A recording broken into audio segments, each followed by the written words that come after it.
Kata-kata di Alkitab dan ketaatan, kasih dan kepedulian, ini semua yang membuat kita punya tujuan hidup.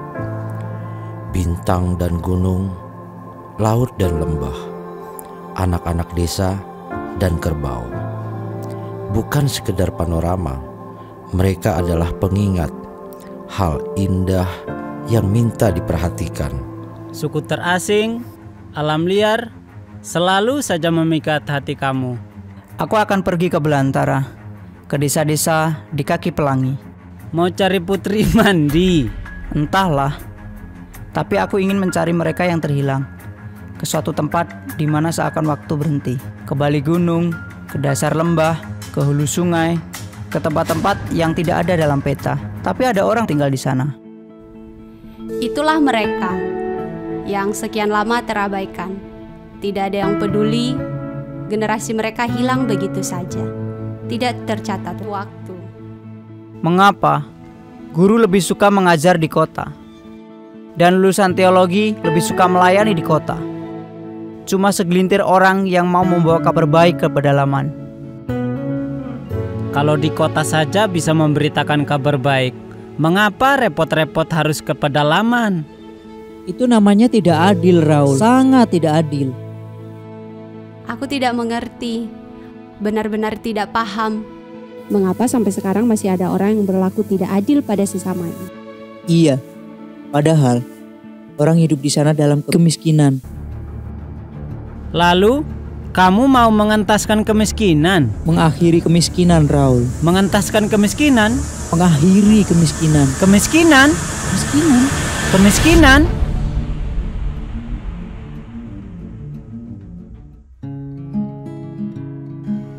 Aku tahu kamu cinta anak-anak. Aku merasa terpanggil, Bu. Apa kamu tidak memikirkan masa depanmu? Dapat pekerjaan bagus di kota besar, bisa berkarir, membangun keluarga. Apa kamu gak mikirin ibu dan adik-adikmu ini loh? Siapa yang bantu ibu kalau kamu pergi? Apa kamu gak sayang sama ijazah sarjana kamu? Aku tahu, Bu. Tapi kan Ibu juga tahu. Bukankah pelita itu hanya berguna di dalam gelap?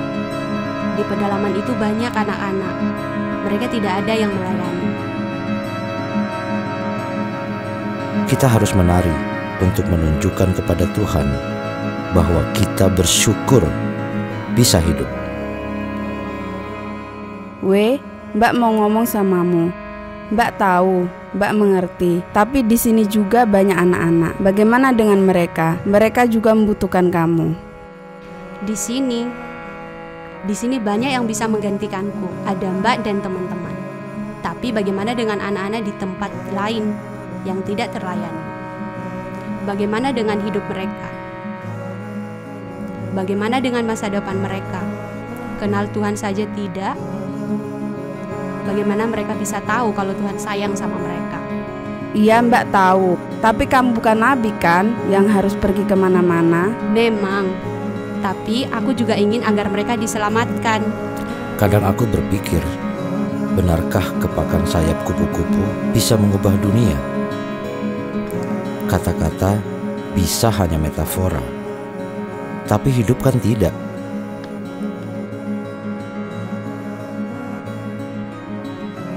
Melayani di pedalaman itu kemauan saja tidak cukup. Selain pengetahuan, kamu harus punya mental yang kuat, sekuat matahari. Jangan khawatir. Akan ada masa yang sulit, akan ada jalan yang berat, musim yang keras. Ingat, tidak ada nostalgia, tidak boleh melankolis. Berdirilah teguh seperti laki-laki, seperti langkah yang tidak bisa kamu tarik kembali. Bagaimana supaya aku bisa bertahan?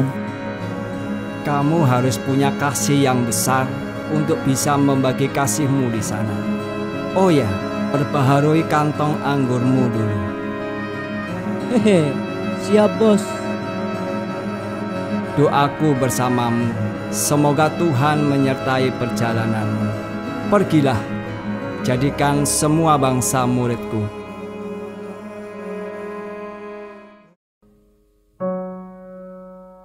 Hidup itu adalah hadiah.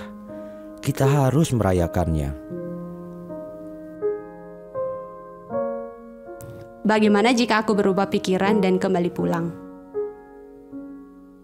Serius, membatalkan misi ini? Tidaklah, aku tahu ini semua bukan tentang aku atau kamu. Kita hanyalah tawanan yang harus melakukan pekerjaan Tuhan. Dan meskipun aku menderita, aku akan tetap bertahan. Demi membuat satu pelosok dunia menjadi tempat yang sedikit lebih baik.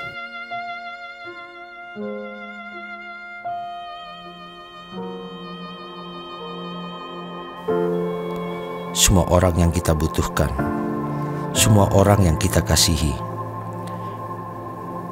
Bagaimana kita sampai ke sini? Jalan mana yang kita pilih? Dan siapa yang kita pilih untuk diingat?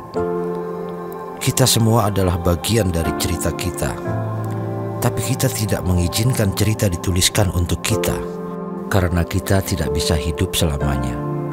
Kadang yang kita punya hanya satu hari.